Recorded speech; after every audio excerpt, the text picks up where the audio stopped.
Okay, so the risotto didn't happen. Yeah, I know. Oh, I've been so bad. And I did go and get oyster sauce.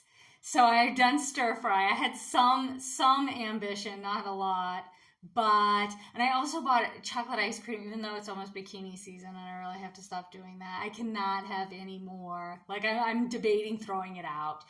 Also, if anybody from the what is it, little company, the Liddy company, um, okay, chocolate chip and chocolate chunk are not the same things. Because I bought the chocolate chip ice cream. I'm about to use air quotes, and it was like a layer of chips on the top, but then it quickly morphed into chocolate chunk.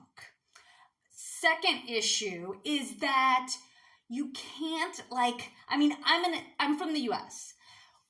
We aren't the best at a lot of things, but at mix-ins and toppings, we definitely know what's going on. And although this is the most German ice cream I've ever had, because the chocolate chunks were so evenly distributed throughout the ice cream that you can't complain about it, but there was not the abundance one would expect from a chocolate chip. Perhaps it had been accurately labeled as chocolate chunk, it would have been fine. But yes, I'm a little bit annoyed. I'm gonna have to eat the whole thing now in revenge.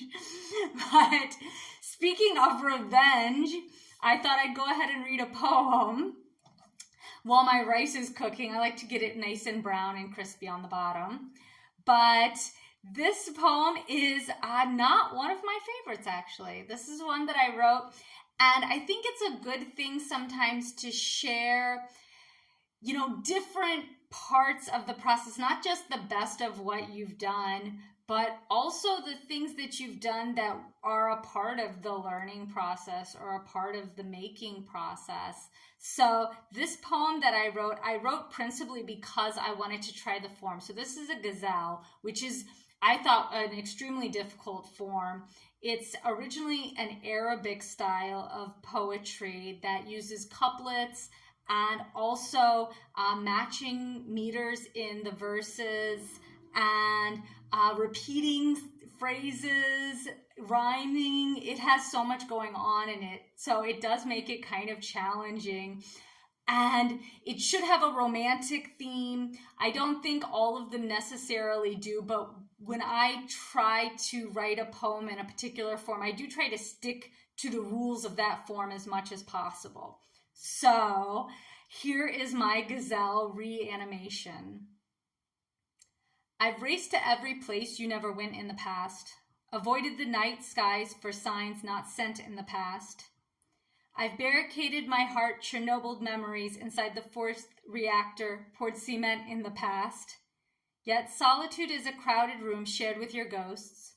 Silence a liar's peace, words not expressed in the past. I've worn souls, traveled oceans to escape, but I ask, whose sins mark worse punishment for events in the past? The promises of firmer fruit and sweeter honey, lure skillful sailors couldn't circumvent in the past. Will forgiveness set me free, or is it only me, clinging to the last sleep of revenge dreamt in the past? I've scorned life to make you pay the same price, so I ask, which sinner is punished for time misspent in the past?